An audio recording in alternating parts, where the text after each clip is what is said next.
Assalamualaikum warahmatullahi wabarakatuh. Salam. Serta salam sejahtera dan salam keluarga Malaysia. Tuan Yang Dipertua, dengan penuh takzim, saya berdiri di dalam Dewan Yang Mulia ini untuk mengemukakan usul seperti berikut. Bahawa Dewan ini menyedari akan cabaran untuk memulih serta menjana semula ekonomi negara bagi mencapai pertumbuhan yang mampan dengan mengambil kira lanskap sosioekonomi pasca COVID-19 dan pencapaian rancangan Malaysia ke-11 2016 hingga 2020. Merestui usaha kerajaan untuk merancang dan melaksanakan agenda pembangunan negara yang mampan selaras dengan semangat keluarga Malaysia, aspirasi wawasan kemakmuran bersama 2030 dan agenda pembangunan mampan 2030.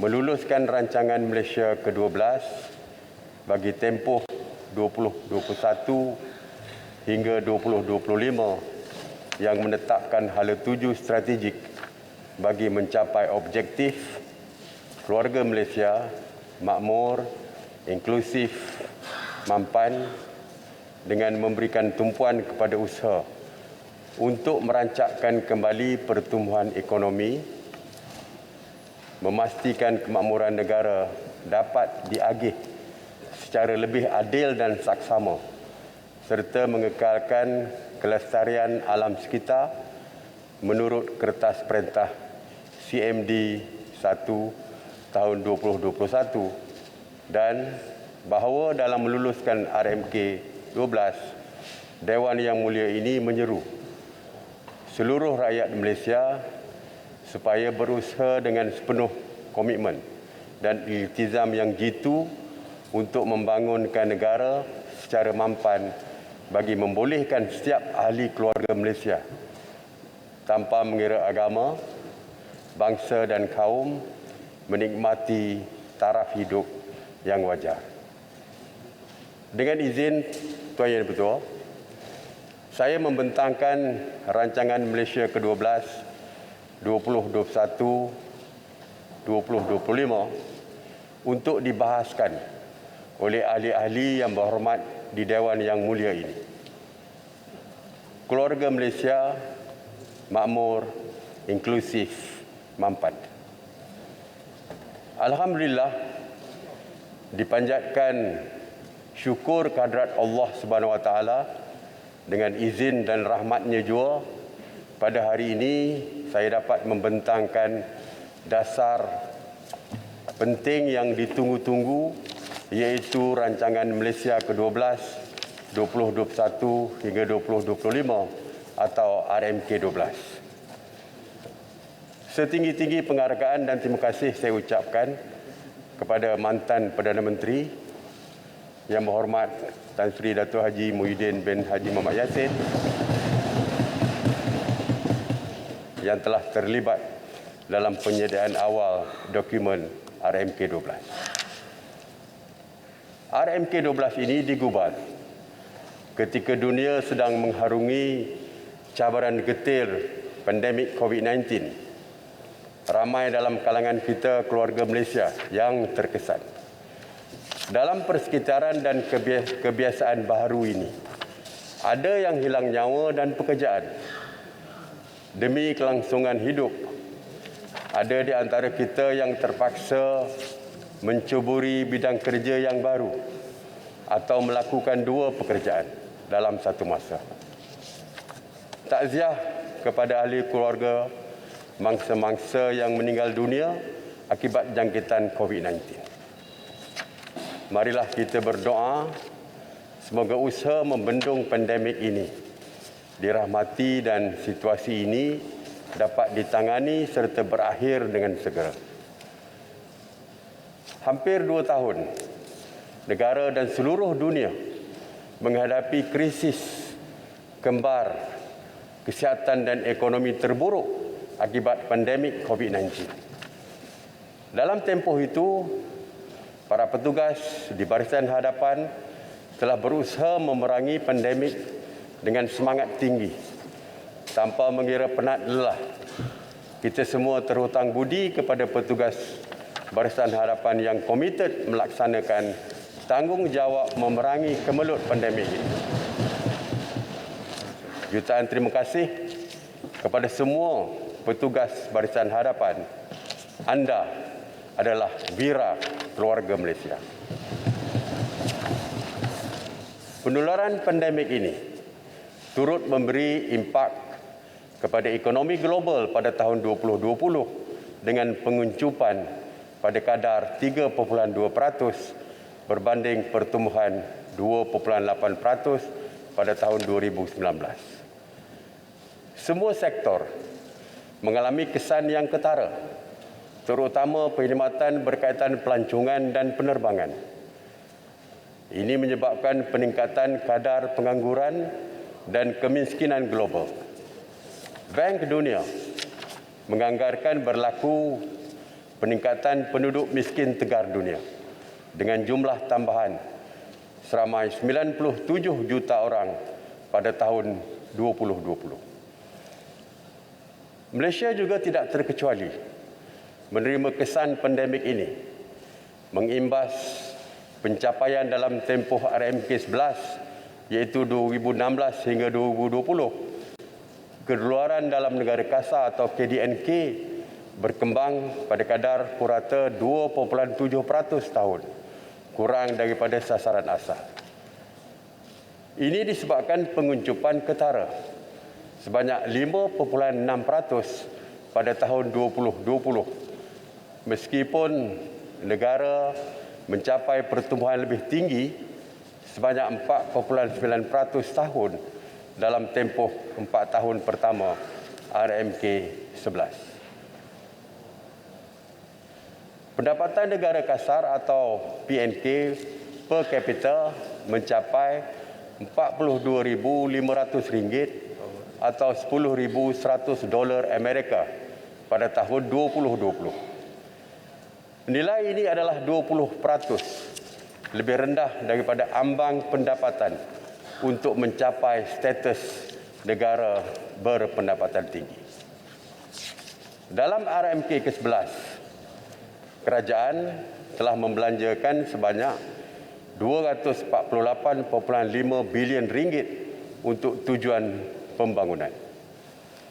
Ini merangkumi perbelanjaan untuk sektor ekonomi sebanyak 58%, sosial 26%, keselamatan dan pertahanan 11% dan pentadbiran am 5%. Bagi sektor ekonomi, perbelanjaan terbesar adalah untuk penyediaan infrastruktur dan utiliti asas.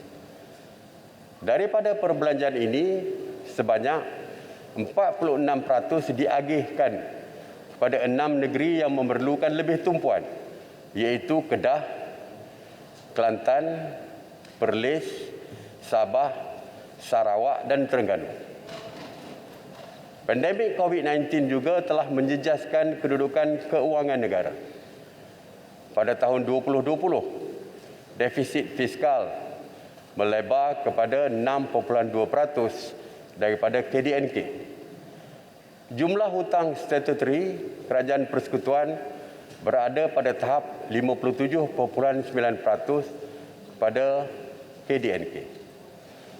Saya sedar keluarga Malaysia meletakkan harapan yang tinggi kepada kerajaan untuk menangani krisis kesihatan dan ekonomi. Kerajaan banyak menerima cadangan daripada orang ramai, rakan-rakan yang berhormat ahli-ahli parlimen dan kerajaan negeri. Namun oleh kerana keperluan yang amat besar untuk melindungi nyawa dan kehidupan, pada tahun 2020 dan 2021, ruang bagi melaksanakan projek pembangunan adalah amat terhad. Keadaan ini dijangka berterusan sehingga tahun hadapan. Oleh itu, peruntukan pembangunan kerajaan lebih ditumpukan kepada projek sambungan. InsyaAllah, Kita menjangkakan kedudukan kewangan kerajaan akan bertambah baik pada tahun 2023 apabila ekonomi semakin kukuh. Kerajaan akan memperuntukkan sebanyak 400 bilion ringgit untuk membiayai projek sambungan dan projek baru di bawah RMK12. Kita harus yakin seperti dalam surah Al-Insyirah ayat 5, sesungguhnya sesudah kesulitan itu ada kemudahan. Tuan Yang Dipertua, semenjak 64 tahun negara mencapai kemerdekaan, kerajaan telah melaksanakan beberapa dasar jangka panjang yang kejayaannya sedang kita nikmati pada hari ini. Dasar ekonomi baru 1971-1990 telah berjaya mengurangkan kadar kemiskinan dengan ketara dan menyusun semula masyarakat. Wawasan 2020 yang merangkumi dasar pembangunan nasional 1991-2000, dasar wawasan negara 2001-2010, dasar transformasi negara 2010-2020 telah meletakkan asas untuk Malaysia mencapai negara maju dan berpendapatan tinggi. Seterusnya, wawasan kemakmuran bersama 2030 telah dilancarkan pada Oktober 2019.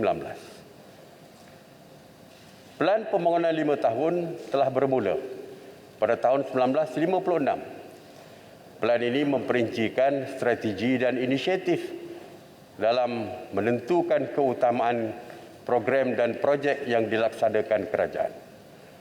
RMK12 yang saya bentangkan pada hari ini adalah perancangan penting sebagai pelengkap kepada Pelan Pemulihan Negara.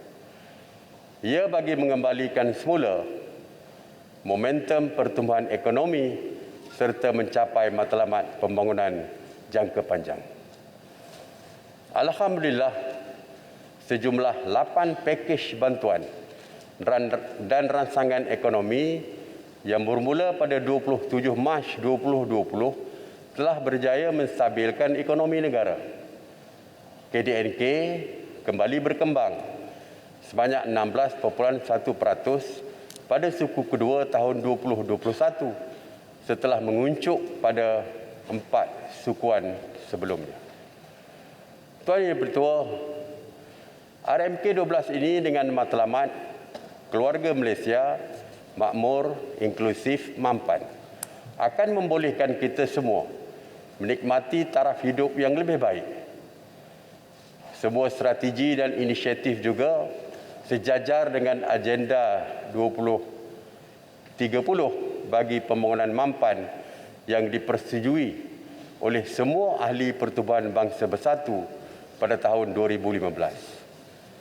Kita mahu memacu keluarga Malaysia ke arah negara maju dan berpendapatan tinggi serta kalis cabaran pada masa hadapan. Namun, pencapaian ini tidak bermakna jika masih ada yang terpinggir daripada arus pembangunan. Kita mahu hidup bahagia bersama-sama sebagai satu keluarga tanpa mengira tahap pendapatan, agama, bangsa dan kaum. Dalam melaksanakan pembangunan, kelestarian alam perlu menjadi agenda utama negara kerana ia akan diwarisi oleh generasi masa hadapan. Tuan Yang Dipertua, RMK12 merupakan pelan pembangunan menyeluruh yang akan memperkenalkan beberapa pembaharuan bagi memastikan pertumbuhan ekonomi yang mampan dengan pengagihan peluang dan hasil yang lebih saksama. Bagi tujuan ini, 3 tema dan 4 pemangkin dasar serta 14 pemacu perubahan diperkenalkan dalam RMK12. Kerajaan mengambil pendekatan keseluruhan negara atau dengan izin whole of nation approach yang melibatkan seluruh jentera dan agensi kerajaan, industri serta masyarakat dalam misi tunggal untuk melaksanakan pembaharuan. Tujuan pembaharuan ini bukanlah untuk menjana kekayaan negara semata-mata. Sebaliknya, untuk menangani beberapa cabaran struktur ekonomi, menyediakan tenaga kerja masa hadapan, meningkatkan kesejahteraan keluarga Malaysia dan merapatkan jurang pembangunan antara wilayah. Di samping itu, ia juga bagi memastikan pelaksanaan kaedah yang lebih berkesan dalam penyampaian perkhidmatan kepada rakyat. InsyaAllah, dengan terlaksananya pembaharuan ini pada tahun 2025, Malaysia akan menjadi sebuah negara berpendapatan tinggi dan mempunyai kualiti hidup yang lebih baik. Dan kita juga berhasrat untuk menjadikan Malaysia sebuah negara berteknologi tinggi. Secara terperinci, saya ingin berkongsi beberapa matlamat utama dalam tempoh RMK ke-12. Pertama, pertumbuhan KDNK disasarkan pada kadar 4.5 sehingga 5.5% setahun dalam tempoh 2021-2025. Kedua, pendapatan isi rumah dianggarkan sebanyak kira-kira RM10,000 sebulan pada tahun 2025. Ketiga, jurang KDNK per kapita antara wilayah Tengah dan Sabah dikurangkan kepada 1:2.5, manakala bagi Sarawak dikurangkan kepada 1:1.2 pada tahun 2025. Keempat, pengurangan intensiti pelepasan gas rumah kaca atau dengan izin greenhouse gas atau GHG sebanyak 45% pada KDNK pada tahun 2030 dan berdasarkan intensif pelepasan pada tahun 2005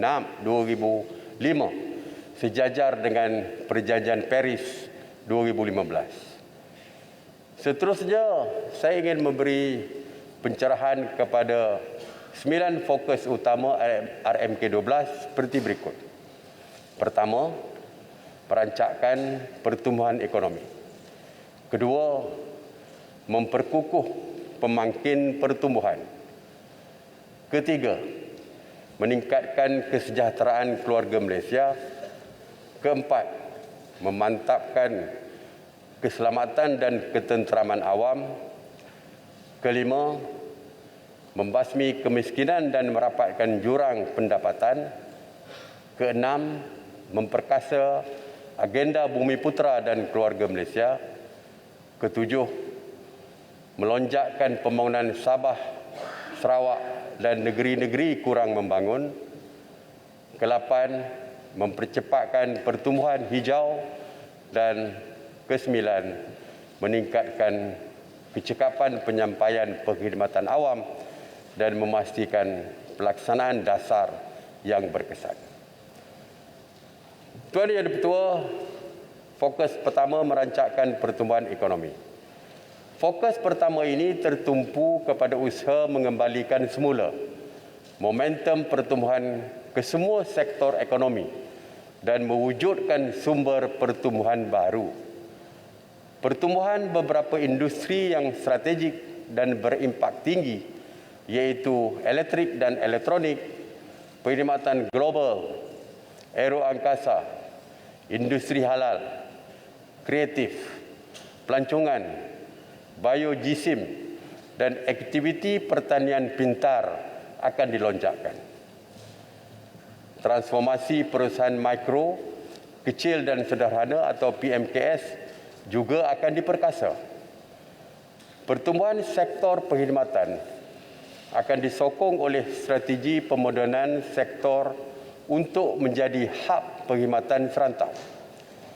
Dalam hal ini, dasar dan perundangan yang jelas serta persekitaran perniagaan yang kondusif akan diwujudkan bagi menggalakkan lagi pelaburan yang berkualiti.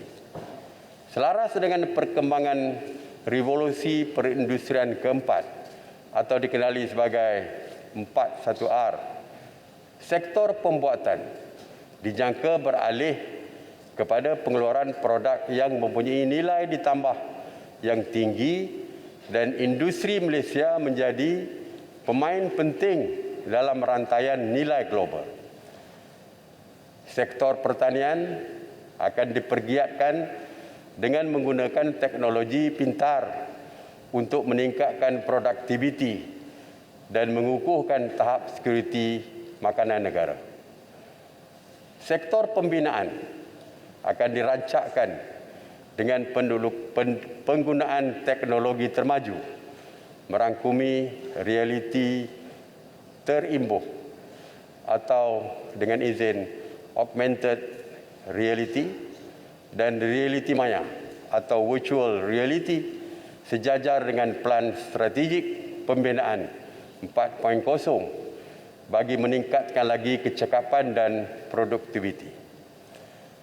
Sektor perlombongan akan memberi penekanan kepada pengeluaran mineral di proses yang mempunyai nilai ditambah yang tinggi, aktiviti perlombongan yang lestari dan penghasilan bahan mineral baru. Pertumbuhan produktiviti akan dilonjakkan melalui aktiviti penyelidikan dan inovasi, penggunaan teknologi termaju, di samping mengurangkan kebergantungan kepada buruh kurang mahir. Perdagangan antarabangsa akan diperkukuh dengan mengenal pasti pasaran dan produk baru, menambah baik kecekapan fasiliti perdagangan dan meningkatkan daya saing industri ekspor utama. Selain daripada itu, kerjasama perdagangan akan digalakkan melalui ratifikasi perjanjian perdagangan bebas atau FTA baru seperti dengan izin Regional Comprehensive Economic Partnership atau RCEP. Kerajaan mahu melihat sektor swasta kembali memainkan peranan lebih besar bagi membantu negara memacu pertumbuhan ekonomi. Sehubungan dengan itu, saya memberi jaminan bahawa kerajaan akan mengurangkan kerenah birokrasi, menyediakan infrastruktur yang berkualiti dan berdaya harap, memperkukuh ekosistem bagi menyokong pelaburan swasta dan membangunkan tenaga kerja mahir. Dasar aspirasi pelaburan nasional ataupun NIA akan dijadikan kerangka utama bagi menarik pelaburan berkualiti dan meletakkan Malaysia sebagai hub pelaburan di rantau ini. Insentif sedia ada akan disemak semula untuk memberi fokus kepada pelaburan yang berasaskan teknologi termaju dan memenuhi aspek kelestarian alam sekitar. Ini akan dapat menyokong hasrat negara untuk mempercepatkan peralihan kepada industri berteraskan pembuatan termaju atau dengan izin advanced manufacturing tanpa menjejaskan alam sekitar. Tuan Yang di-Pertua, PMKS merupakan tulang belakang kepada ekonomi negara.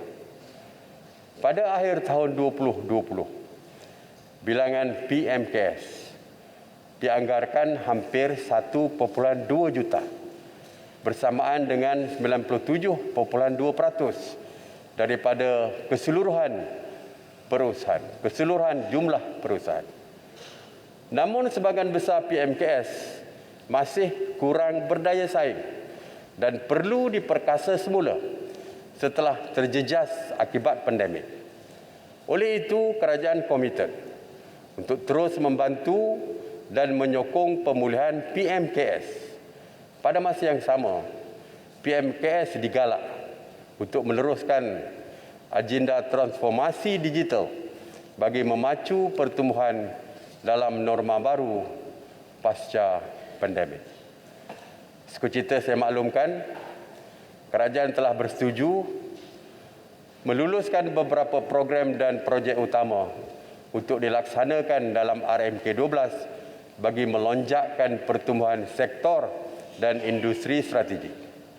Antaranya ialah dana pinjaman pelaburan penyelidikan dan pembangunan bidang aero angkasa, elektrik dan elektronik, penubuhan dengan izin Center of Excellence for Future Industry, dana harta intelek dan skim pembiayaan mudah bagi pendigitalan dan penerima gunaan teknologi untuk menyokong syarikat tempatan beralih kepada teknologi termaju. Dengan terlaksananya beberapa perancangan ini, saya percaya kita akan dapat mencapai sasaran pertumbuhan purata sektor perkhidmatan sebanyak 5.2%, pembuatan 5.7%, pertanian 3.8%, perlumbungan dan pengkuarian 2.6%, serta pembinaan 4.2% dalam tempoh RMK 12. Sektor pelancongan yang paling terjejas berikutan pandemik dijangka akan pulih dengan sasaran pertumbuhan 3.8%. PMKS pula dijangka dapat menyumbang sebanyak 45% kepada KDNK dan 25% daripada jumlah ekspor pada tahun 2025. Tuan Yang di-Pertua, fokus kedua memperkukuh pemangkin pertumbuhan. Untuk Malaysia menjadi negara berpendapatan dan berteknologi tinggi, kita tiada pilihan selain menerima guna teknologi baru dan berusaha mencipta serta membangunkan teknologi sendiri. Kita juga perlu memastikan infrastruktur diperkukuh dan bakat masa hadapan dibangunkan untuk memangkin pertumbuhan ekonomi. Langkah mempercepat penggunaan teknologi dan inovasi akan ditumpukan kepada pendigitalan dan teknologi termaju, termasuk teknologi 4.1R, dan pada tahun ini kerajaan telah melancarkan agenda My Digital dan diikuti dengan dasar 4.1R negara. Perancangan dasar, pelaksanaan serta pemantauan inisiatif 4.1R dan pendigitalan negara diselaraskan melalui Majlis Ekonomi Digital dan 4.1R negara. Kerajaan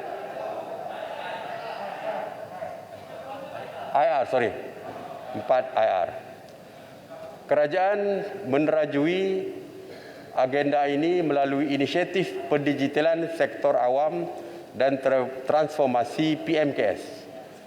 Penyediaan infrastruktur digital melibatkan pelaburan sektor awam dan swasta bernilai 23 bilion ringgit bagi menambah baik rangkaian 4G sedia ada.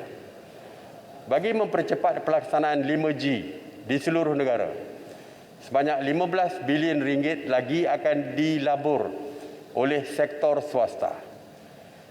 Projek pembangunan Identiti Digital Nasional sedang dilaksanakan bagi mewujudkan platform pengesahan identiti serta perakuan elektronik yang selamat dan dipercayai. Kita sedar teknologi digital telah banyak mencorak kehidupan kita pada masa kini.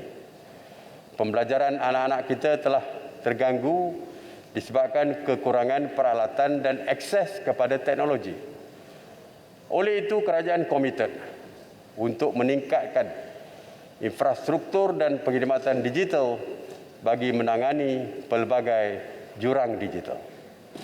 Pelaksanaan Pelan Jalinan Digital Negara atau JENDELA bakal menyediakan 100% liputan 4G di kawasan berpenduduk, liputan 5G yang lebih luas dan jalur lebar talian tetap kepada 9 juta premis menjelang tahun 2025. Sehingga bulan Ogos 2021, sebanyak 94% kawasan berpenduduk telah mendapat liputan 4G. Kelajuan perkhidmatan jalur lebar mudah alih pula telah mencapai 29.1 MB sesaat dan lebih 6,000 premis telah mendapat akses kepada perkhidmatan jalur lebar talian tetap. Rangkaian teknologi 5G akan dilancarkan pada penghujung tahun 2021. Pelbagai inisiatif pendigitalan ini dijangka menyokong pencapaian sasaran 25.5% sumbangan ekonomi digital kepada KDNK pada tahun 2025. Kerajaan menyedari ekonomi gig merupakan sumber penting pertumbuhan ekonomi. Ia telah membuka peluang yang lebih besar kepada rakyat untuk menambah pendapatan, termasuk menawarkan perkhidmatan menggunakan platform digital seperti e-hailing dan p-hailing.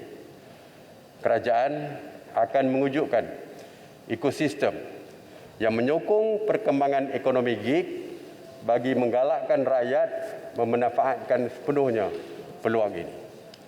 Selain daripada itu, usaha akan dipergiat untuk mengakreditasi platform tempatan berdasarkan piawaian industri ekonomi perkongsian antarabangsa bagi meningkatkan daya saing pada peringkat global. Satu rangka kawal selia sedang disediakan bagi memastikan penyedia platform, pekerja dan pengguna adalah dilindungi. Kerajaan juga akan memastikan pampasan akibat pengangguran, perlindungan kesihatan dan simpanan untuk persaraan diperkukuh. Kerajaan akan merapatkan jurang digital terutama antara luar bandar dan bandar disebabkan perbezaan pasarana jalur lebar melalui penyediaan kemudahan infrastruktur digital. Dalam hubungan ini, pusat internet desa dan pusat komuniti desa akan ditransformasi sebagai pusat digital keluarga Malaysia bagi memberi perkhidmatan yang lebih baik dan bersepadu. Penggunaannya juga akan diperluas untuk memberi kemudahan kepada penduduk setempat terlibat dalam e-dagang, latihan kemahiran, pembelajaran dan aktiviti masyarakat. Tuan Yang di-Pertua, sejajar dengan perkembangan teknologi serta inovasi, usaha untuk melahirkan pembangun dan pencipta teknologi tempatan akan dipergiat bagi menjana kejayaan dan pertumbuhan ekonomi. Bagi tujuan ini, semua aktiviti pembangunan dan penyelidikan, pengkomersialan dan inovasi akan dijajarkan dengan keutamaan negara. Sebanyak 50% daripada dana penyelidikan kerajaan akan disediakan untuk penyelidikan eksperimental yang berpotensi untuk dikomersialkan. Sehubungan dengan itu, kerajaan telah meluluskan penubuhan pusat sehenti bagi pengkomersialan dan pembinaan teknologi serta program dengan izin Nano Malaysia Energy Storage Technology Initiative atau NESTI. Bagi menyelaras aktiviti R&D dan CSR dan memastikan ianya bersesuaian dengan keutamaan nasional, Unit Pengurusan Penyelidikan atau RMU telah ditubuhkan dan peranan RMU adalah untuk mengurangkan pertindihan fungsi memperkukuh kerjasama antara pihak industri, akademia dan kerajaan dalam pelbagai bidang serta meningkatkan kecekapan dalam penggunaan sumber sedia ada. Selain daripada itu, sumber pembiayaan alternatif termasuk modal teroka, pembiayaan antarabangsa dan dana endowment akan dipertingkatkan. Pada tahun 2025, peratusan perbelanjaan kasar R&D kepada KDNK dijangka mencapai 2.5% berbanding 1% sahaja pada tahun 2020. Sektor swasta disasarkan menyumbang lebih besar dengan peningkatan 2 kali ganda, iaitu mencapai 70% kepada jumlah perbelanjaan R&D. Tuan Yang Di-Pertua, infrastruktur dan utiliti asas yang berkualiti dan berdaya harap seperti jalan raya, rel, bekalan air dan elektrik penting bagi merangsang pertumbuhan ekonomi, merapatkan jurang pembangunan antara wilayah dan seterusnya meningkatkan kesejahteraan hidup rakyat. Rangkaian rel dan jalan raya bersepadu yang menghubungkan lapangan terbang dan pelabuhan dengan kawasan perindustrian, bandar dan luar bandar akan dipertingkat. Ini melibatkan antaranya projek-projek utama seperti berikut. Landasan berkembar Lembah Kelang Fasa 1 yang menghubungkan Rawang ke Salak Selatan dijangka siap pada tahun 2022. Landasan berkembar elektrik Gemas ke Johor Bahru yang merupakan jajaran akhir landasan berkembar elektrik dari Padang Besar Perlis ke Johor Bahru, Johor dijadualkan siap pada tahun 2023. Pelaksanaan projek laluan rel Pantai Timur atau ECRL diteruskan dan dijangka siap pada tahun 2025. Projek sistem transit rapid RTS yang menghubungkan stesen Bukit Cagar Johor Bahru dengan stesen Woodlands North di Singapura akan mula dibina pada hujung tahun 2021. Lebuh Raya Pantai Barat yang melibatkan negeri Selangor dan Perak dijangka siap sepenuhnya pada tahun 2024. Projek Central Spine Road dari Bentung Pahang ke Kuala Kerai, Kelantan dijadualkan siap sepenuhnya pada tahun 2025 dan Lebuh Raya Kota Baru ke Kuala Kerai dijangka siap sepenuhnya pada tahun 2025.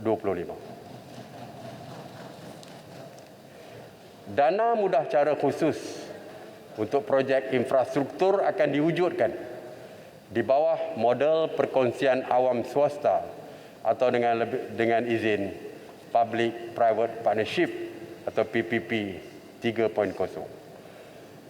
Model pelaksanaan projek tidak akan melibatkan komitmen keuangan kerajaan dan menggunakan kaedah dengan izin Request for Proposal ataupun RFP. Pelaksanaan projek-projek di bawah model baru ini dijangka dapat diumumkan pada pertengahan tahun 2022. Jawatan kuasa khas PPP yang dipengerusikan oleh Ketua Setiausaha Negara ataupun KSN akan ditubuhkan bagi membolehkan perundingan projek PPP dapat diselesaikan dalam tempoh setahun. Untuk menjadi sebuah negara berpendapatan tinggi, pembangunan bakat amat penting.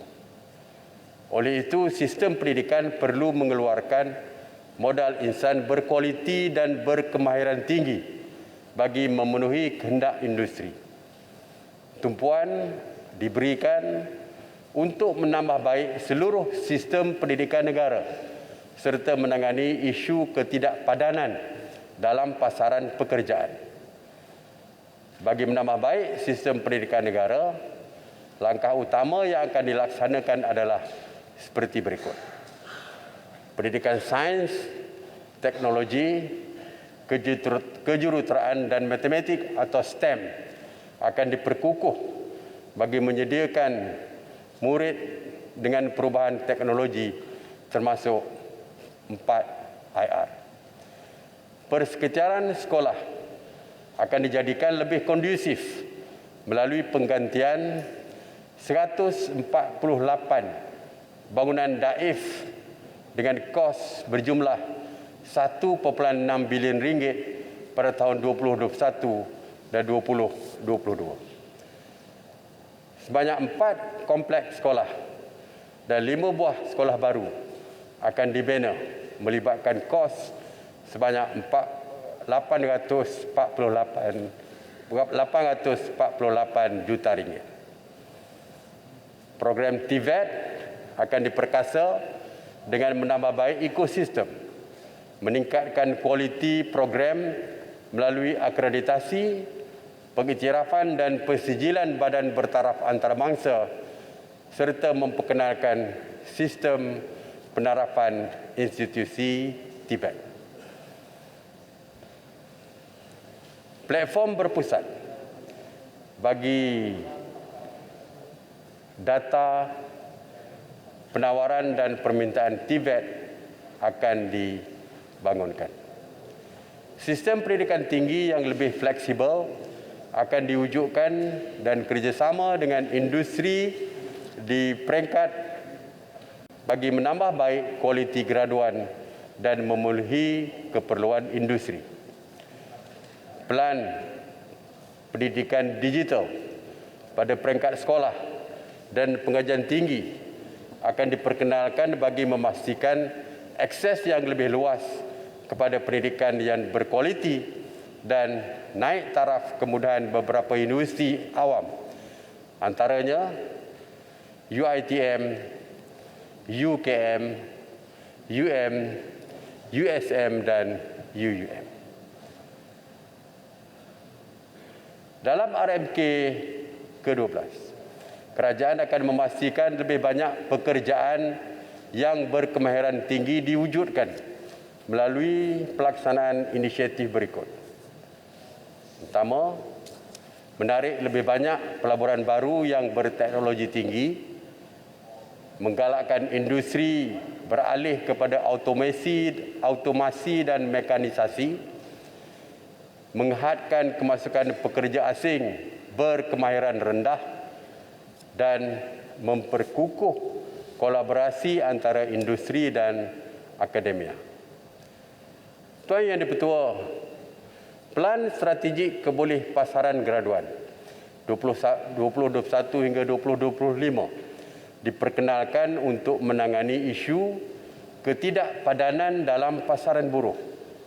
Selain daripada itu, dengan izin Job Creation Strategic Plan 2021-2023 akan diperkenalkan untuk membolehkan negara menyediakan tenaga kerja berdaya tahan dan berkemahiran tinggi yang diperlukan oleh industri. Pelaksanaan dua plan ini akan memastikan rakyat Malaysia mendapat manfaat daripada pewujudan peluang pekerjaan yang baru. Pandemik COVID-19 telah memberi kesan kepada beberapa sektor ekonomi yang mempunyai kebergantungan yang tinggi terhadap pekerja asing, terutamanya sektor pembinaan dan perladangan akibat pembekuan pengambilan pekerja asing. Bagi mengatasi isu ini, industri perlu meningkatkan penggunaan automasi dan mekanisasi dalam proses pengeluaran. Dalam tempoh jangka panjang, jumlah pekerja asing dalam tenaga kerja dihadkan kepada tidak melebihi 15%. Penguatkuasaan berkaitan pekerja asing akan diperkukuhkan bagi menyokong dasar ini. Tuan Yang Di-Pertua, fokus ketiga, meningkatkan kesejahteraan keluarga Malaysia. Kesejahteraan hidup adalah hak asasi manusia dan hak ini tidak boleh dinafikan. Saya sedar dalam situasi pandemik COVID-19, rakyat menaruh harapan tinggi kepada kerajaan. Kerajaan akan sentiasa mencari jalan yang terbaik untuk memastikan kesejahteraan keluarga Malaysia dalam pelbagai aspek, terutamanya penjagaan kesihatan dan penyediaan kediaman yang berkualiti. Kerajaan kekal komited bagi memperkukuhkan sistem penjagaan kesihatan demi memastikan rakyat sihat dan produktif. Sehubungan dengan itu, kerajaan akan mengkaji semula keberkesanan sistem kesihatan sedia ada dan dasar kesihatan negara akan dirangka bagi meningkatkan kesiapsiagaan mengurus penyakit berjangkit serta krisis kesihatan. Pelan hala tuju pembangunan vaksin negara juga sedang dimuktamadkan bagi memastikan Malaysia mampu menghasilkan vaksin sendiri. Pelan ini juga membolehkan negara bersedia menghadapi sebarang pandemik pada masa akan datang. Di samping itu, Institut Penyakit Berjangkit Malaysia akan dibina di Bandar Anstek Negeri Sembilan pada tahun 2022. Penubuhan institut ini bertujuan mencegah penyakit, ketidakupayaan dan kematian yang disebabkan oleh penyakit-penyakit berjangkit.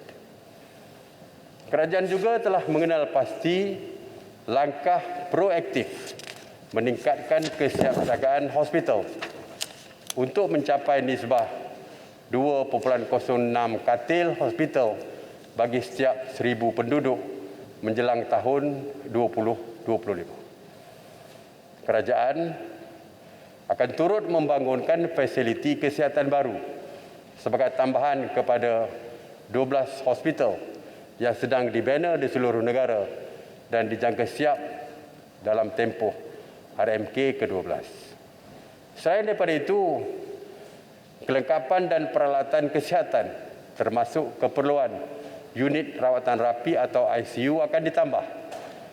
Dalam usaha untuk merapatkan jurang perbezaan fasiliti kesihatan bandar dan luar bandar, kerajaan akan membina dan menaik taraf klinik-klinik kesihatan di seluruh negara. Tuan Yang di-Pertua, selaras dengan dasar perumahan negara, kerajaan komited memastikan penyediaan rumah kediaman yang mencukupi, berkualiti dan mampu milik demi kesejahteraan keluarga Malaysia. Bagi mencapai hasrat itu, kerajaan telah membina lebih daripada 282,000 unit rumah mampu milik dalam tempoh RMK ke-11. Sebanyak 500,000 unit lagi rumah mampu milik akan dibina dalam RMK ke-12 bagi meningkatkan peluang kumpulan B40 dan M40 memiliki rumah. Di samping itu, kemudahan pembiayaan termasuk dana untuk rumah mampu milik, skim perumahan belia dan dengan izin program Rent to Own ataupun RTO akan ditambah baik lagi bagi memastikan golongan B40 dan N40 tidak terbeban dengan bayaran ansuran. Bagi menyediakan bantuan perumahan kepada rakyat miskin, kerajaan akan memperuntukkan sebanyak 2.25 bilion ringgit dalam tempoh RMK ke-12. Peruntukan ini adalah untuk membina dan membaik pulih sebanyak 85,500 unit rumah di bawah program bantuan rumah yang melibatkan 75,000 unit rumah di kawasan luar bandar dan hampir 10,500 unit rumah di kawasan bandar. Ini tidak termasuk pembinaan rumah yang dilaksanakan di bawah kerajaan negeri, sektor korporat dan pertubuhan masyarakat sivil atau CSO. Apalah maknanya kesejahteraan sekiranya kita tidak bersatu hati. Sejarah telah mengajar kita betapa pentingnya untuk mengekalkan perpaduan dalam membina negara bangsa ini. Bagi memperkukuh kesepaduan keluarga Malaysia, program perpaduan dan sukan secara inklusif serta komprehensif akan dipergiat. Pengaduan rakyat yang berbilang kaum, agama dan bangsa selain integrasi nasional, silang budaya serta merentasi ideologi politik adalah tunjang kekuatan kita sebagai sebuah keluarga Malaysia. Marilah kita menggerakkan seluruh kekuatan untuk terus menyebarkan semangat patriotisme dan kesukarelawan dengan memanfaatkan platform digital dan media yang lain, pemahaman serta penghayatan mengenai perlembagaan persekutuan dan rukun negara perlu terus diterapkan dan diperkasakan di kalangan anak-anak kita dan golongan belia negara. Tuan Yang Di-Pertua, fokus keempat, memantapkan keselamatan dan ketenteraman awam. Keselamatan rakyat dan kedaulatan negara merupakan perkara asas bagi memastikan keamanan dan kestabilan Malaysia. Antara inisiatif yang akan dilaksanakan merangkumi langkah menambah baik kesiapsiagaan kawalan sempadan dan penguatkuasaan, mempertingkatkan ketenteraman awam, mengukuhkan keselamatan dan pertahanan cyber serta menjaga kebajikan anggota. Saya akan pastikan langkah yang lebih tegas akan diambil untuk melaksanakan pelan menyeluruh dan memperkukuhkan ops benteng bagi menghalang pendatang asing tanpa izin. Antara projek yang akan dilaksanakan termasuklah dengan izin Marine Police Sea Monitoring System di 5 wilayah maritim, pembinaan Bear Base Tentera Udara di Bintulu, Sarawak, pembinaan Hospital Angkatan Tentera Terendak, Melaka dan peningkatan keupayaan aset maritim. Selain daripada itu, kem tentera terbaru di Felda Sahabat, kem 5 Brigade di Kota Belud dan kem pasukan gerakan AM di Beluran, Sabah akan siap dibina dalam tempoh RMK-12. Dasar industri pertahanan dan keselamatan negara akan diperkenalkan bagi menetapkan hala tuju industri tempatan berkenaan pertahanan dan keselamatan. Bagi memastikan kebajikan anggota tentera dan penguatkuasa terbela, 10,200 unit rumah keluarga angkatan tentera dan kuartus sedang dibina dan boleh diduduki dalam tempoh RMK ke-12. Tuan Yang Di-Pertua, fokus kelima, membasmi kemiskinan tegar dan merapatkan jurang pendapatan. Isu kemiskinan sangat dekat di hati saya. Dilahir dan membesar daripada keluarga penoreh getah, saya sangat memahami kesusahan dan kepayahan hidup rakyat. Pandemik COVID-19 yang telah melanda telah meningkatkan kadar kemiskinan, menjejaskan pendapatan individu dan isi rumah, seterusnya menghimpit keluarga kita dalam kemiskinan. Saya ingin mengucapkan terima kasih kepada semua pihak, termasuk CSO, Badan Korporat, orang perseorangan dan Majlis Ugama Islam Negeri yang sentiasa prihatin dan menyokong kerajaan dalam membantu masyarakat yang terkesan sepanjang pandemik. Bagi menangani isu kemiskinan dan kesenjangan pendapatan, kita perlu belajar daripada kejayaan yang dicapai oleh beberapa negara lain. Maka inisiatif membasmi kemiskinan tegar untuk memastikan rakyat miskin termasuk miskin bandar dibantu melalui pendekatan keseluruhan negara, unit khusus pada peringkat persekutuan dan di pejabat daerah akan ditubuhkan. Unit ini akan bertanggungjawab menyelaras pengkalan data secara bersepadu serta semua program dan inisiatif yang dilaksanakan oleh kerajaan, sektor korporat dan CSO. Dengan adanya pegawai yang diberikan tugas khusus untuk menguruskan perihal kemiskinan pada peringkat daerah, saya yakin kemiskinan tegar dapat dibasmi pada tahun 2025. Usaha yang lebih bersepadu akan dilaksanakan untuk meningkatkan pendapatan dan menangani kenaikan kos sara hidup isi rumah B40 serta kumpulan mudah terjejas. Bantuan bersasar seperti pemberian wang tunai dan perlindungan sosial akan diteruskan kepada mereka yang layak.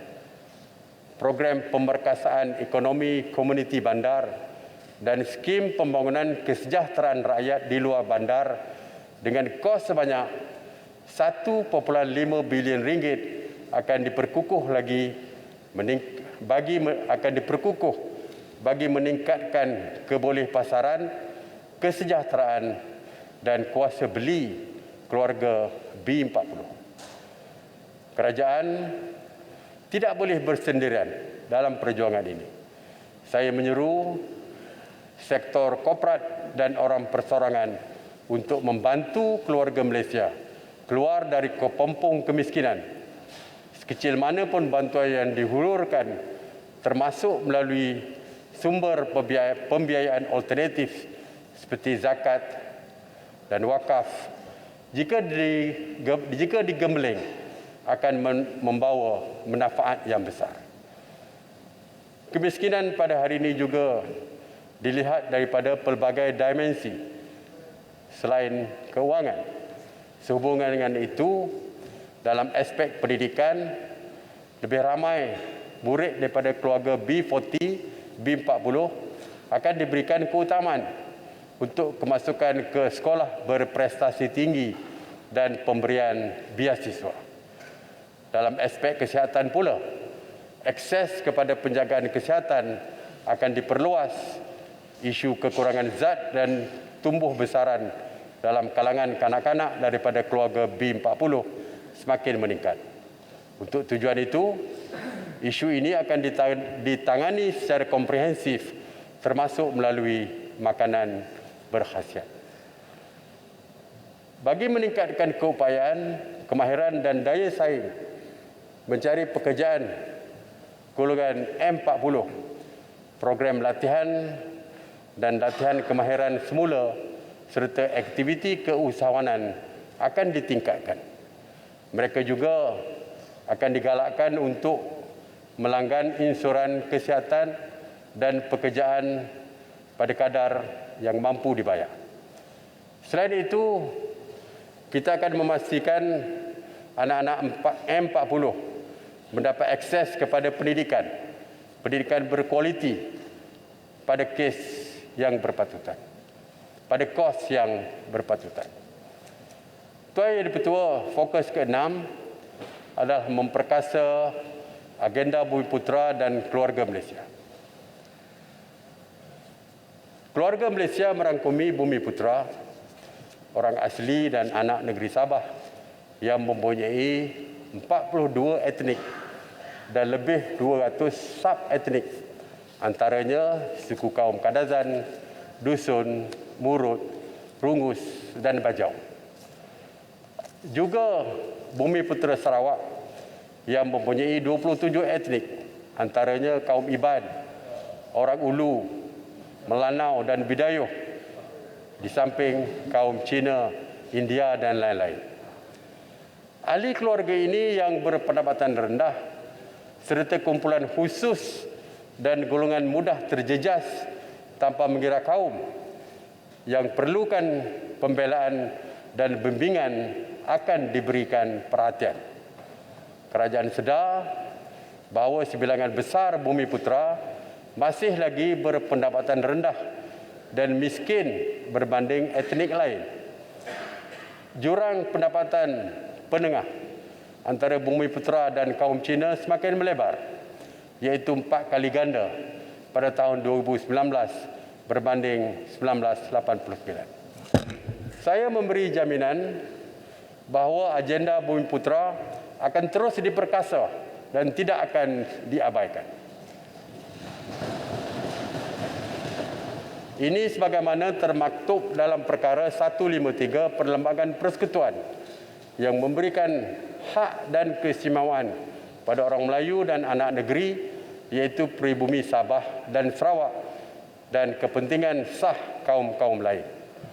Hasrat kerajaan adalah untuk mencapai pembangunan sosioekonomi yang lebih adil, saksama dan inklusif selaras dengan semangat keluarga Malaysia. Agenda ini akan diterap dalam pelaksanaan semua dasar bagi memastikan ia menjadi komponen yang diberi keutamaan pada segenap peringkat dan aspek pembangunan. Semua pihak, termasuk pihak kerajaan, syarikat berkaitan kerajaan atau GLC dan syarikat pelaburan berkaitan kerajaan dan sektor swasta akan bersama-sama dalam menjayakan agenda ini. Bagi meningkatkan penyertaan Bumiputera dalam aktiviti ekonomi, akses dan peluang pendidikan serta pembangunan modal insan termasuk HUFAS akan diperkukuh antaranya melalui inisiatif berikut. Yang pertama, latihan dalam bidang teknikal dan profesional supaya menjadi pakar dalam pelbagai bidang dan kemahiran untuk kerjaya masa hadapan seperti penganalisis dan saintis data serta pakar data raya. Daya tahan dan kemampanan perniagaan Bumiputera akan dipertingkatkan lagi bagi mencapai sasaran 15% sumbangan PMKS Bumiputera kepada KDN pada tahun 2025. Pencapaian ini akan disokong melalui penyediaan pembiayaan dan pelaksanaan program baru termasuk dana kemakmuran Bumiputera untuk syarikat Bumiputera, skim pembiayaan kontrak ekspres di bawah MARA untuk kontraktor Bumiputera dan penyertaan lebih ramai usahawan Bumiputera mencuburi bidang ekonomi digital serta industri yang mempunyai potensi pertumbuhan yang tinggi. Bagi meningkatkan kejayaan Bumiputera, dasar pelaksanaan kota pemilikan kediaman Bumiputera akan diperkukuh melalui kerjasama yang lebih erat antara kerajaan persekutuan, kerajaan negeri dan pihak berkuasa tempatan.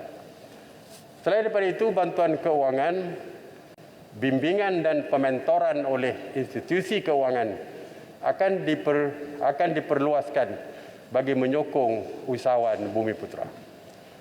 Sebagai inisiatif untuk mengembang lagi ekonomi Islam, konsep wakaf akan diperluas sebagai strategi mempelbagaikan sumber keuangan untuk membiayai perniagaan dan meningkatkan ekuiti Bumiputera. Dalam hubungan ini, lebih banyak instrumen wakaf akan diperkenalkan termasuk mewujudkan satu dana wakaf di peringkat nasional bagi menggemeling lebih banyak sumber untuk keusahawanan dan membiayai program pembangunan sosioekonomi. Pelan induk wakaf nasional akan diwujudkan bagi memastikan pengurusan wakaf yang lebih cekap. Tuan Yang di-Pertua, pemilikan ekuiti korporat Bumiputera masih belum mencapai sasaran sekurang-kurangnya 30%. Pada hari ini saya ingin berkongsi status pemilikan ekuiti sektor korporat berasaskan nilai pasaran tahun 2019 seperti berikut. Pegangan Bumiputera hanya mencapai 17.2%. Bukan Bumiputera 25%. Pegangan asing 45.5% dan nomini 12.3%. Bagi memastikan pemilikan ekuiti Bumiputera yang mampan, kerangka jaringan keselamatan ekuiti akan diperkenalkan supaya penjualan saham atau syarikat Bumiputera hanya ditawarkan dan dijualkan kepada konsortium, syarikat atau individu Bumiputera yang lain. Di samping itu, pegangan dan pelupusan pemilikan oleh syarikat Bumiputera akan dikawal selia oleh kementerian dan agensi berkaitan selaku pengawal selia sektor. Dalam usaha menyelaras semua inisiatif ini, bahagian kemakmuran Bumiputera dengan mandat dan fungsi yang lebih jelas akan diwujudkan semula melalui penugasan semula pegawai di setiap kementerian dan agensi kerajaan. Langkah ini adalah bagi menambah baik tadbir urus pelaksanaan agenda Bumiputera. Satu rangka kerja tindakan pembangunan Bumiputera akan diumumkan pada penghujung tahun ini. Ia memperincikan beberapa inisiatif utama dalam merealisasikan aspirasi bagi meningkatkan status sosio-ekonomi Bumiputera. Tuan Yang Dipertua, masyarakat orang asli adalah antara golongan rentan yang sentiasa mendapat perhatian oleh kerajaan. Sebagian besar isi rumah orang asli adalah golongan B40 dengan kadar kemiskinan yang masih tinggi, iaitu 33.6% pada tahun 2019.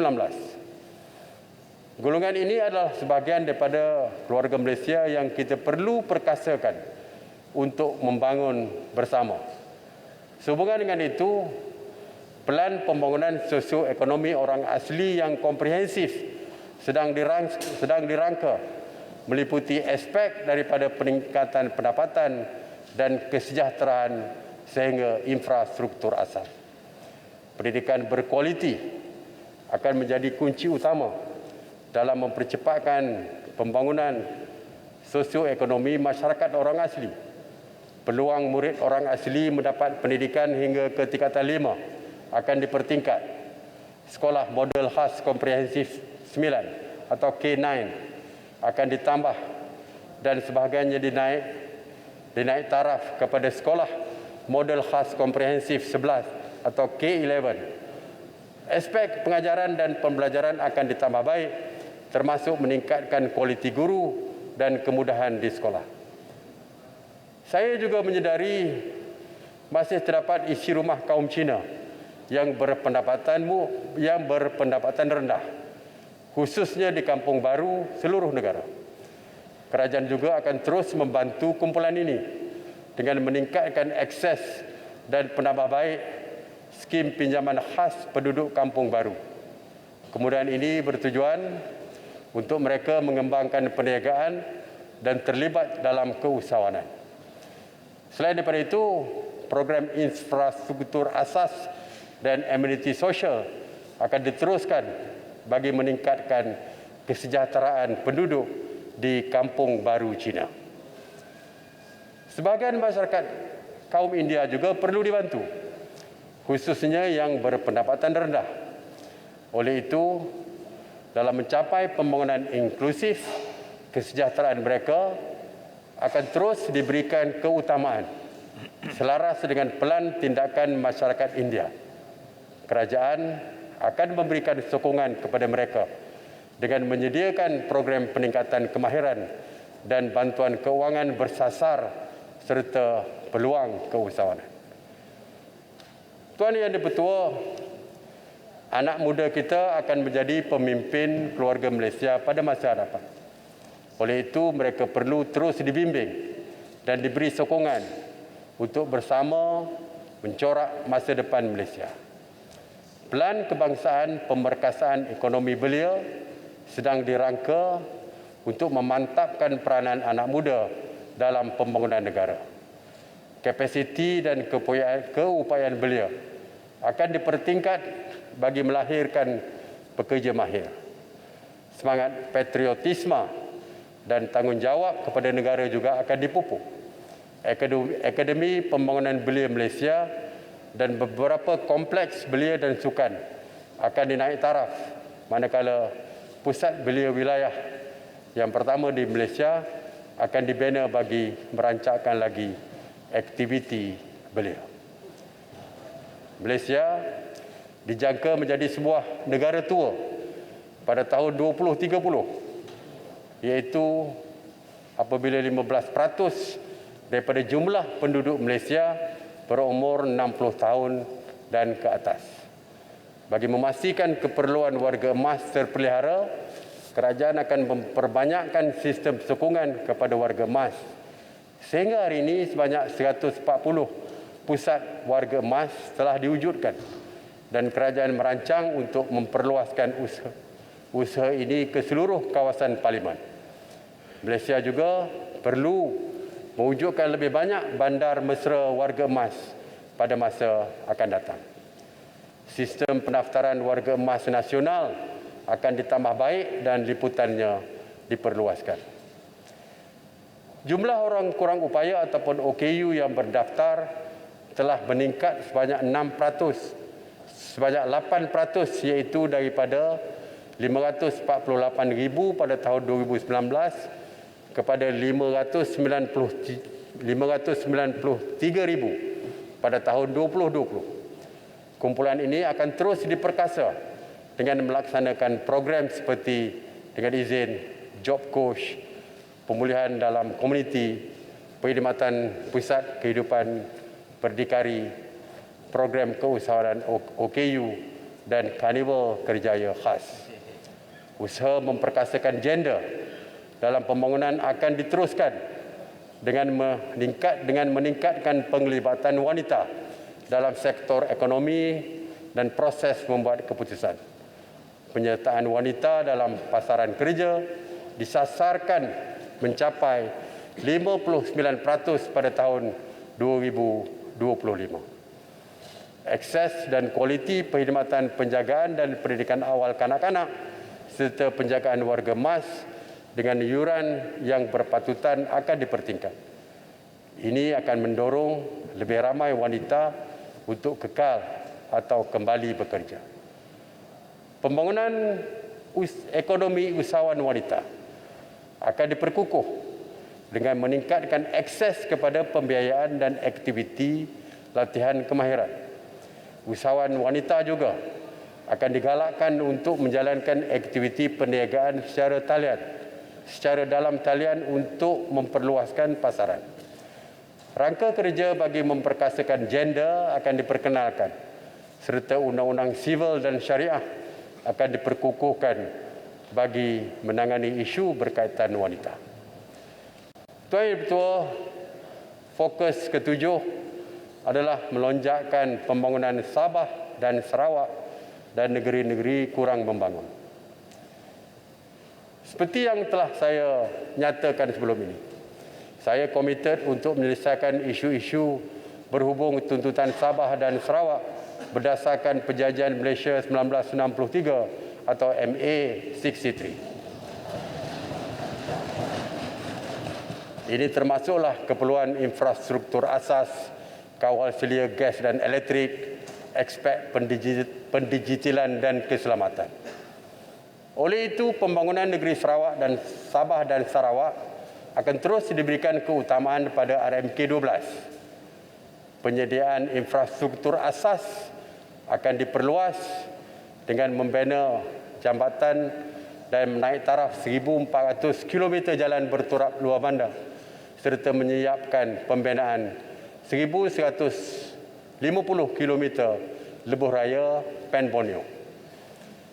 Usaha mengurangkan jurang pembangunan ekonomi antara negeri, antara wilayah serta antara bandar dan luar bandar akan terus diberikan tumpuan. Usaha melonjakkan pertumbuhan negeri kurang membangun, terutamanya Sabah dan Sarawak, akan dipergiatkan. Ia bermatlamat untuk mempercepatkan pertumbuhan KDNK yang perlahan di negeri Kedah, Kelantan, Perlis, Sabah, Sarawak dan Terengganu serta mengurangkan kadar kemiskinan terutama di Sabah, Kelantan dan Sarawak.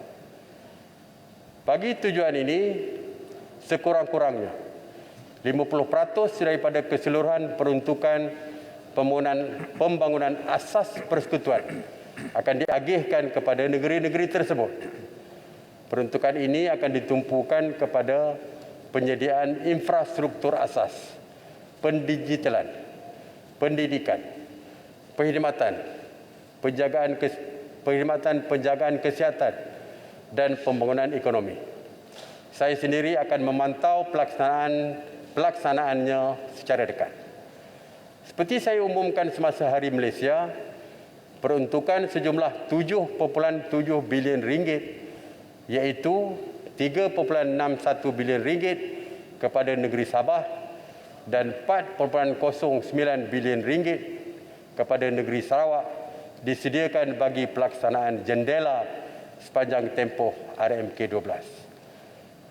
Dengan peruntukan ini, liputan jalur lebar akan dipertingkat melalui pembinaan infrastruktur digital, termasuk pembinaan menara atau pemancar telekomunikasi. Sehingga Ogos 2021, sebanyak 2,645 infrastruktur digital siap dipasang di Sabah dan 2,117 di Sarawak. Bagi menambah baik bekalan elektrik, loji jana kuasa baru akan dibina dan talian penghantaran grid Timur Barat Sabah akan dinaik taraf. Projek pembinaan hidroelektrik Sabah, pembinaan di hidroelektrik Baleh di Sarawak dijangka siap pada tahun 2025. Perkhidmatan penjagaan kesihatan akan dapat dipertingkat dengan siapnya hospital pengajar UMS Universiti Malaysia Sabah dan hospital pengajar Universiti Malaysia Sarawak. Pembinaan 26 buah klinik baru akan dapat menambah baik perkhidmatan penjagaan kesihatan di klinik desa di kedua-dua negeri ini. Selain daripada itu, pembinaan rumah baru dan pembaikan rumah daif di bawah program bantuan rumah akan memberi manfaat kepada 26,000 isi rumah miskin di Sabah dan Sarawak. Bagi menjamin keselamatan dan meningkatkan hubungan ekonomi dengan Kalimantan Indonesia, pos kawalan sempadan yang baru di Manalunas, Simanggaris dan Kalabakan Sabah akan dibina, manakala kompleks ICQS Terbedu dan Serikin Sarawak akan dinaik taraf.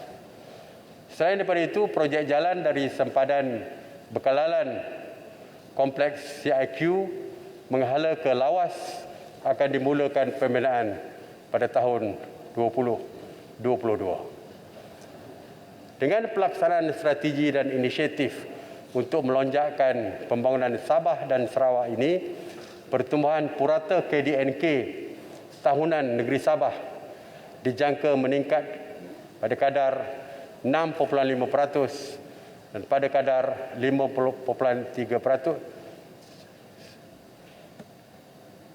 di Sarawak pada kadar 5.3% dalam tempoh 2021 hingga 2025.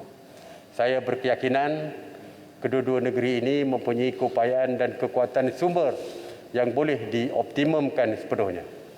Dengan itu, pertumbuhan sebenar boleh menjadi lebih tinggi daripada jangkaan ini. Tuan Yang Dipertua, dalam usaha mentransformasikan kawasan luar bandar, aktiviti ekonomi yang mempunyai nilai ditambah yang tinggi akan dirancangkan melalui platform e-dagang, pertanian pintar dan industri luar bandar. Infrastruktur luar bandar akan dipertingkatkan dengan membina dan menaik taraf 2,800 km jalan berturap, antaranya Jalan Nangga Tuli ke Rumah Bujah, Nangga Pelagus di Kapit, Sarawak dengan kos sebanyak 280 juta ringgit. jalan Dudar ke Taburan ke Mendawang di Kota Belud, Sabah dengan kos sebanyak 101 juta ringgit.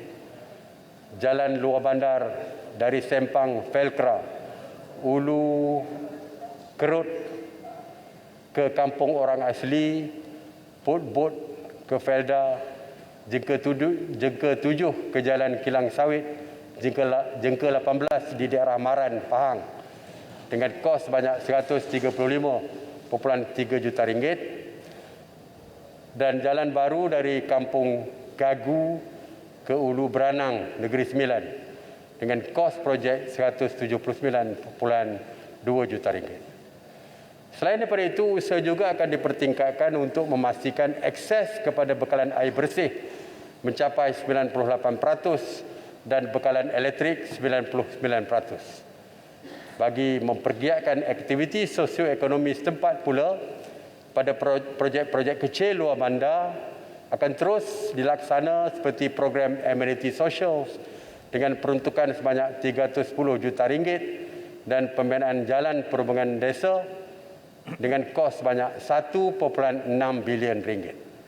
Usaha ini dijangka dapat membantu merapatkan jurang pendapatan antara luar bandar dan bandar. Saya menghargai setiap titik peluh dan penat lelah peladang, penternak dan nelayan. Mereka juga merupakan sebahagian daripada komponen penting dalam pembangunan luar bandar. Keluarga kita ini harus dibawa bersama dalam transformasi ekonomi negara. Kerajaan giat melaksanakan Pelan Pemulihan Felda untuk mengembalikan kegemilangan agensi ini dalam membela nasib rakyat. Pemulihan ini melibatkan penstrukturan semula keuangan Felda dan memperkasa taraf sosioekonomi warga Felda. Hasrat kerajaan adalah untuk menjadikan Felda penderaju dalam pertanian pintar dan pengeluaran makanan negara. Kita mahu Felda lebih mampan dan menjadi contoh atau dengan izin role model dalam transformasi komuniti luar bandar yang moden dan progresif. Isu perumahan generasi kedua akan ditangani dengan memperkenalkan semula model pembangunan perumahan berasaskan konsep bina sendiri oleh generasi kedua. Melalui model ini, generasi kedua akan ditawarkan tapak rumah dan reka bentuk yang standard oleh kerajaan. Tuan Yang di-Pertua, fokus ke-8 mempercepatkan pertumbuhan hijau. Pembangunan ekonomi tidak harus menjejaskan alam sekitar. Manakala liputan kawasan hijau perlu dipertahankan. Usaha untuk mempercepat pertumbuhan hijau, mempertingkat kemampanan tenaga dan mentransformasi sektor air harus kekal menjadi teras pembangunan sosioekonomi negara. Sehubungan dengan itu, kerajaan akan mengambil kira prinsip alam sekitar, sosial dan takbir urus atau ESG dalam proses membuat keputusan. Walaupun Malaysia hanya menyumbang 0.7% kepada pelepasan gas rumah kaca, kerajaan akan terus memenuhi komitmen untuk mengurangkan intensiti pelepasan GHG sehingga 45% kepada KDNK pada tahun 2030 berdasarkan intensiti pelepasan pada tahun 2005 selari dengan aspirasi menjadi negara rendah karbon. Saya menyambut baik inisiatif sektor swasta yang telah mengambil langkah ke hadapan melalui komitmen bagi mencapai dengan izin net zero carbon emissions. Ini termasuk komitmen syarikat GLC dan GLIC seperti Petronas, Tenaga Nasional Berhad, Kumpulan Wang Simpanan Pekerja dan Sarawak Energi Berhad untuk mencapai matlamat ini pada tahun 2050. Saya menggesa agar syarikat lain mencontohi inisiatif ini dengan menyatakan komitmen yang sama. Langkah ini menjadi semakin penting apabila rakan dagangan, pasaran modal dan institusi kewangan meletakkan syarat pematuhan kepada prinsip ESG dalam keputusan pelaburan dan pengeluaran produk mereka. Tuan Yang Bertuah, kerajaan akan bersama-sama pihak swasta dalam menjayakan matlamat ini.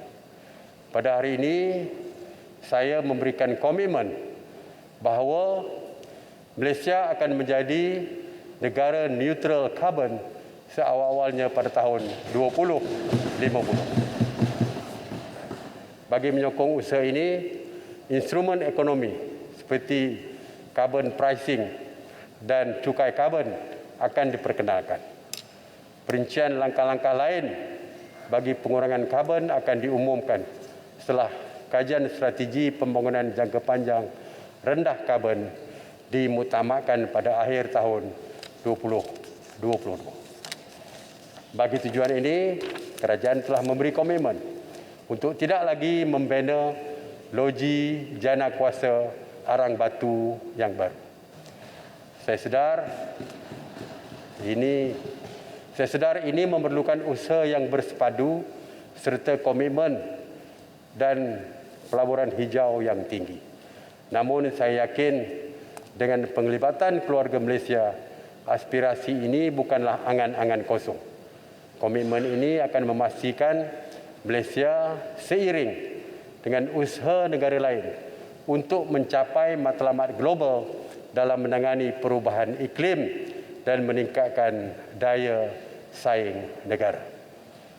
Dalam usaha kerajaan untuk mencapai matlamat pembangunan mampan, Pertubuhan Masyarakat Sivil atau CSO akan diiktiraf sebagai rakan pembangunan.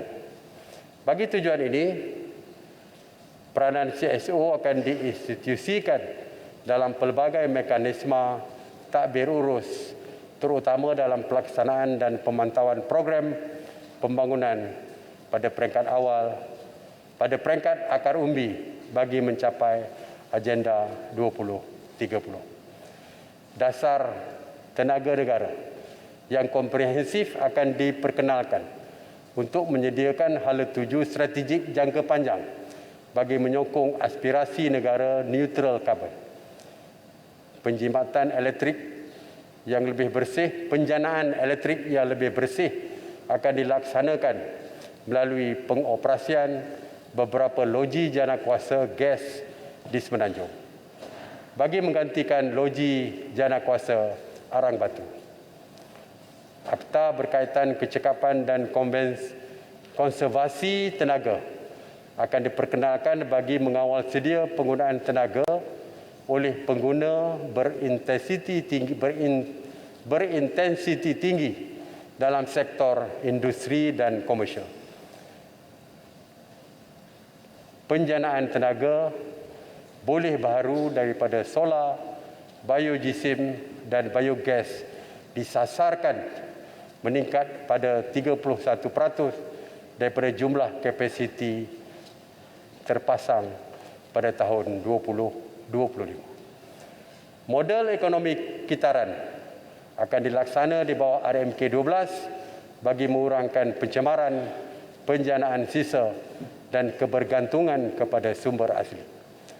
Konsep tanggungjawab pengeluar akan dipergiat bagi meningkatkan pelaksanaan penggunaan dan pengeluaran mampan. Di samping itu, pelaburan hijau akan terus digalak, termasuk untuk projek di bawah pendekatan kerjasama awam dan swasta serta GLC. Tuan Yang Dipertua, pembangunan bandar hijau yang berdaya tahan akan terus dipergiat. Sebanyak 120 bandar disasarkan mencapai status bandar mampan dan bagi tujuan ini pelaksanaan inisiatif Pelan Tindakan Bandar Hijau dan sistem analitik data raya pelbagai dimensi akan diperkenalkan. Kerajaan juga akan memberi keutamaan kepada pembangunan industri, pengeluaran kenderaan cekap tenaga iaitu EEV bagi menyokong inisiatif mobiliti mesra alam. Bagi memastikan langkah mitigasi dan adaptasi perubahan iklim yang terselaras dan menyeluruh, Pelan Hala 7 untuk mengurangkan pelepasan gas rumah kaca dan Pelan Adaptasi Kebangsaan akan diperkenalkan. Selain daripada itu, inisiatif perolehan hijau kerajaan akan diperluas ke peringkat kerajaan negeri dan pihak berkuasa tempatan. Melalui pelaksanaan inisiatif ini, perolehan hijau kerajaan disasarkan meningkat kepada 25% pada tahun 2025. Pemeliharaan dan pemuliharaan kepelbagaian khazanah semula jadi negara akan terus dipertingkat. Mekanisme dengan izin ecological fiscal transfer akan ditambah baik dalam menyokong langkah kerajaan negeri memulihara kawasan hutan. Santuari kehidupan liar yang semakin terancam seperti harimau belang, tapir dan gajah akan dipertingkat bagi tujuan konservasi. Pelan rangka tindakan ekonomi biru akan diperkenalkan untuk menentukan hala tuju pembangunan kawasan pesisir pantai dan marin secara mampan. Saban tahun rakyat di seluruh negara dilanda bencana banjir dan tanah runtuh. Bencana ini telah mengakibatkan kerosakan harta benda, kehilangan nyawa dan mata pencarian. Baru-baru ini berlaku bencana seperti fenomena kepala air di daerah Yan dan Kuala Muda di Kedah, banjir di Penampang Sabah, serta tanah runtuh di Kemensah Heights, Selangor. Sehubungan dengan itu, penjagaan alam sekitar adalah amat penting bagi melindungi nyawa dan mengurangkan kerugian harta benda.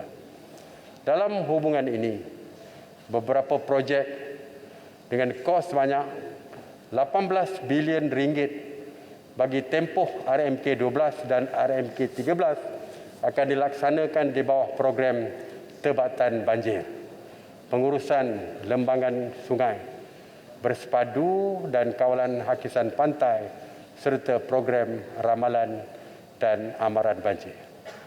Sektor air perlu ditransformasi secara menyeluruh bagi menjamin bekalan dan kemampanan.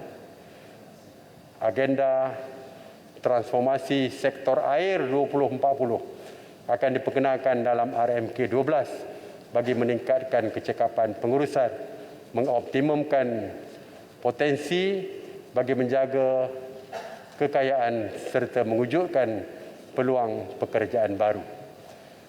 Pelaksanaan agenda ini melibatkan 4 fasa dan fasa pertama penerimaan gunaan pengurusan sumber air bersepadu akan dipergiat pada peringkat persekutuan negeri dan daerah.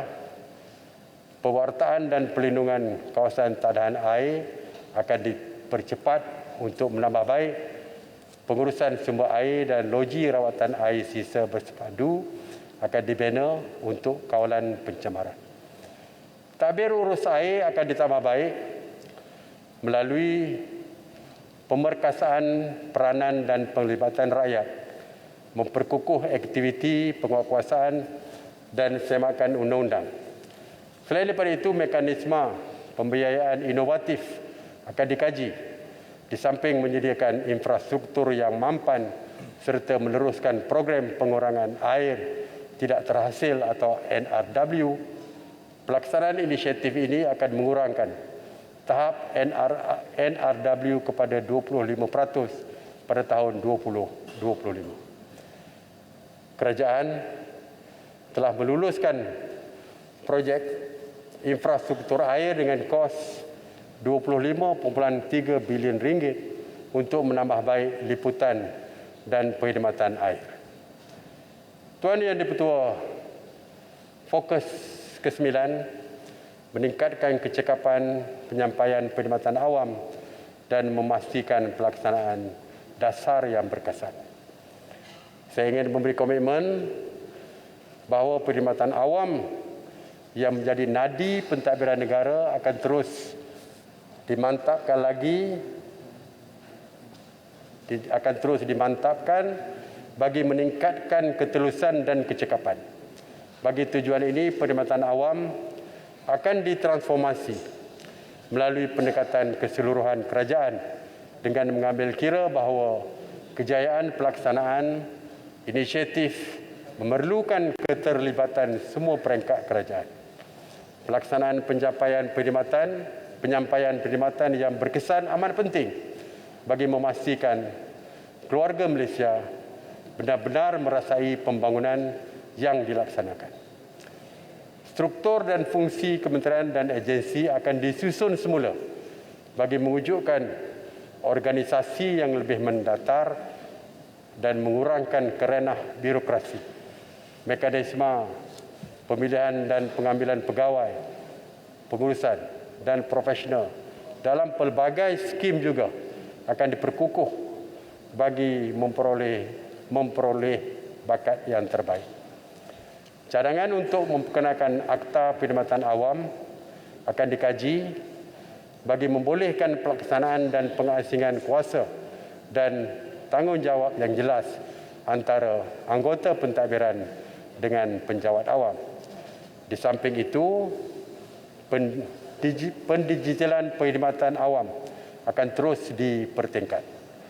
Plan strategik pendigitalan sektor awam 21-25 yang baru dilancar menggariskan hala tuju strategik pelaksanaan pendigitalan sektor awam bagi memacu agenda kerajaan digital yang mampan ke arah membentuk masyarakat digital. Kerajaan menyasarkan perkhidmatan dalam talian peringkat awal ke akhir atau dengan izin end-to-end meningkatkan kepada 80% pada tahun 2025. Rangka dasar tadbir urus data nasional akan dibangunkan untuk menggalakkan perkongsian data antara sektor awam dan swasta yang lebih meluas. Saya sedar anak muda hari ini sentiasa ingin menyuarakan hasrat dan pandangan mereka untuk bersama-sama membangunkan negara melalui amalan demokrasi. Bagi merealisasikan hasrat anak muda tersebut, kerajaan akan memastikan pindaan perlembagaan yang membolehkan warga negara berumur 18 tahun dapat mengundi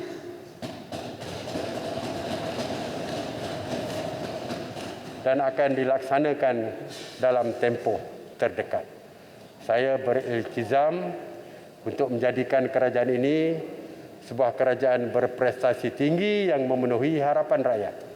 Ini adalah selaras dengan titah Seri Paduka Baginda Yang di-Pertuan Agong pada 13 September 2021 supaya kita terus mendukung pelaksanaan Pelan Anti Rasuah Nasional dan Pelan Anti Rasuah organisasi untuk menjadikan Malaysia negara yang bebas rasuah.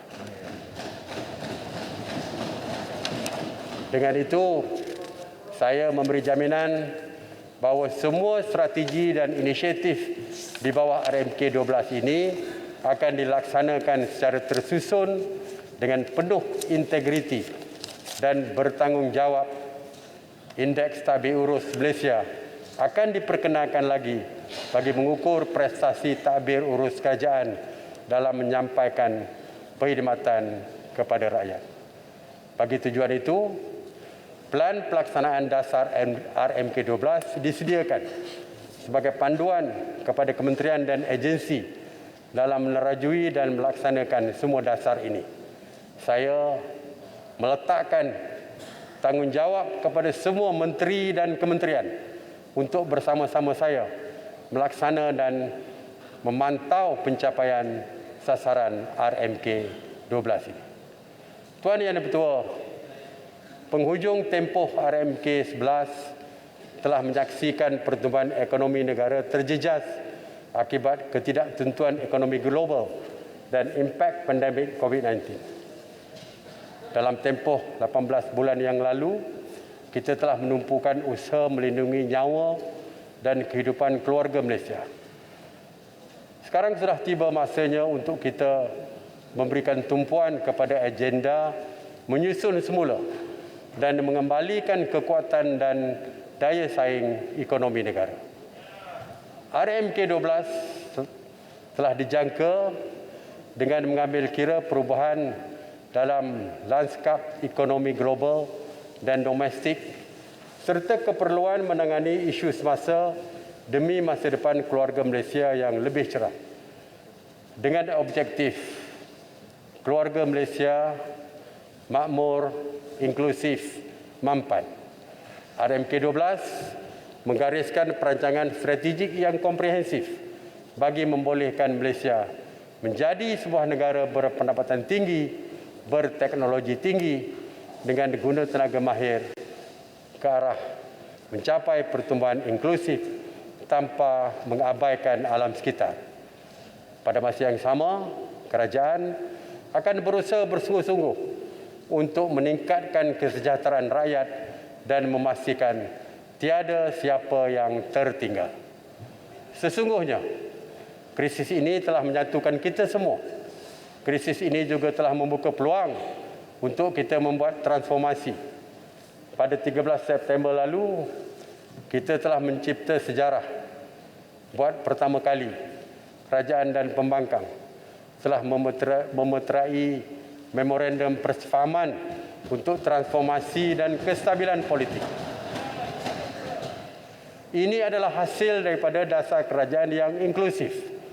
Harapan saya, persefahaman ini akan membolehkan kita memberikan tumpuan kepada usaha memerangi pandemik dan meletakkan negara pada asas pertumbuhan yang lebih kukuh. Dengan semangat keluarga Malaysia, kita ketepikan semua perbezaan, bergandeng bahu untuk membina Malaysia yang berdaya saing dan berdaya tahan serta kalis cabaran. Mari kita kumpulkan seluruh tenaga, kepakaran dan pengalaman yang ada di sebelah sini dan di sebelah sana untuk bersama-sama merealisasikan matlamat RMK12. Kita mesti mendakap erat prinsip bekerja bersama rakyat demi keluarga Malaysia. Saya yakin berkat keredaan Allah Subhanahu Wa Taala melalui perancangan 5 tahun ini, Malaysia mampu bangkit semula dan insya-Allah kita boleh melakar masa hadapan yang lebih baik. Tuan Yang Dipertua, saya mohon mencadangkan. Terima kasih. Terima kasih Amat Berhormat Perdana Menteri. Ada sokongan? Datuk Yang Dipertua, saya menyokong sepenuhnya usul rancangan Malaysia ke-12 yang dibentangkan oleh Yang Amat Berhormat